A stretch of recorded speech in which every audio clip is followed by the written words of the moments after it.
আন্দোলনরত শিক্ষকদের শোকজ মধ্যশিক্ষা পর্ষদে 7 দিনের মধ্যে লিখিত জবাব তলব পর্ষদের। 15ই মের ঘটনার কথা উল্লেখ করা হয় চিঠিতে।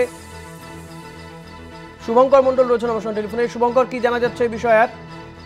ঋষিকেশ, তোমায় জানিয়ে রাখি, গত 15 তারিখ থেকে বিকাশ ভবনের সামনে যোগ্য শিক্ষক শিক্ষিকা অধিকার মঞ্চ সহ বেশ কয়েকটি মঞ্চের যে বিক্ষোভ কর্মসূচি চলছিল, সেখানে কিন্তু 15 তারিখ ব্যাপক উত্তেজনা ছড়ায়। বিকাশ ভবনের গেট ভেঙে ভেতরে প্রবেশ করা এবং সেইখানে দাঁড়িয়ে স্লোগানিং, শাউটিং, সরকারি কর্মীদের আটকে রাখা দীর্ঘক্ষণ, এমনকি তাদের বেশ উত্তক্ত বাক্য বিনিময় করা, তাদের বিরুদ্ধে এই যাবতীয়গুলো কিন্তু করার অভিযোগ উঠেছিল যারা আন্দোলন করছেন, আন্দোলনকারী শিক্ষক শিক্ষিকাদের বিরুদ্ধে। এবং সেইখানে দাঁড়িয়ে স্বাভাবিকভাবে কিন্তু মধ্যশিক্ষা পর্ষদের তরফ থেকে আন্দোলনরত শিক্ষক শিক্ষিকাদের এবার শোকজ করা হলো, যেটা আমরা কলকাতা টিভির মাধ্যমে এই মুহূর্তে তুলে ধরছি।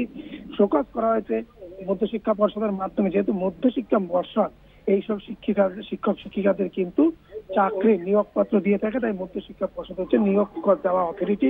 হয়তো সেইখানে দাঁড়িয়ে তারা তাদেরকে শোকজ করেছে এবং সেই শোকজে কিন্তু একাধিক বিষয় তুলে ধরা হয়েছে এবং সেখানে যেমন বলা হয়েছে যে কেন এই ধরনের ঘটনা হলো, সেই সঙ্গে সঙ্গে সরকারি সম্পত্তি নষ্ট, দীর্ঘক্ষণ আন্দোলনের জেরে সেখানে কর্মচারীদের আটকে রাখা, একই সঙ্গে কিন্তু যারা এই ধরনের ঘটনা ঘটিয়েছে তাদের ছবি এবং ভিডিও ইতিমধ্যে মধ্যশিক্ষা পর্ষদ চিহ্নিত করতে শুরু করেছে।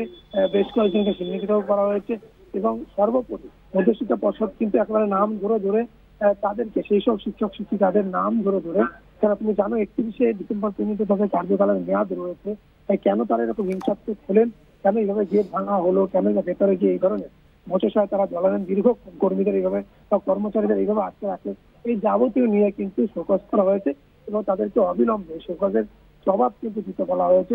ইতিমধ্যেই যে চিঠি আমরা দেখতে পাচ্ছি, সেই চিঠি কিন্তু ইতিমধ্যে জারি করে দেওয়া হয়েছে এবং তোমরা জানিয়ে রাখি, যারা যারা এই ধরনের ঘটনা ঘটিয়েছেন তাদের কাছে এই চিঠি ইতিমধ্যে পৌঁছাতে শুরু করেছে। তার মধ্যে একটি চিঠি আমরা হাতে পেয়েছি, যেটি দেখালাম। তোমায় জানিয়ে রাখি যে এই সব শিক্ষক শিক্ষিকারা যারা আন্দোলন করছিলেন, গত 15 তারিখ যে উত্তেজনাকর পরিস্থিতি তৈরি হয়েছিল বিকাশ ভবনের ভেতর চত্বরে এবং বাইরে, সেই কারণে কেন এই ধরনের ঘটনা হলো, যারা শিক্ষক শিক্ষিকা রয়েছেন কেন এই ধরনের ঘটনা ঘটালেন, যারা আন্দোলনকারীরা রয়েছেন কেন এই ধরনের ঘটনা ঘটালেন, এই বিষয়টি নিয়ে কিন্তু মধ্যশিক্ষা পর্ষদের তরফ থেকে তাদেরকে শোকজ লেটার পাঠানো হয়েছে। ধন্যবাদ শুভঙ্কর। কথা বলছিলাম প্রতিনিধি শুভঙ্কর মণ্ডলের সঙ্গে।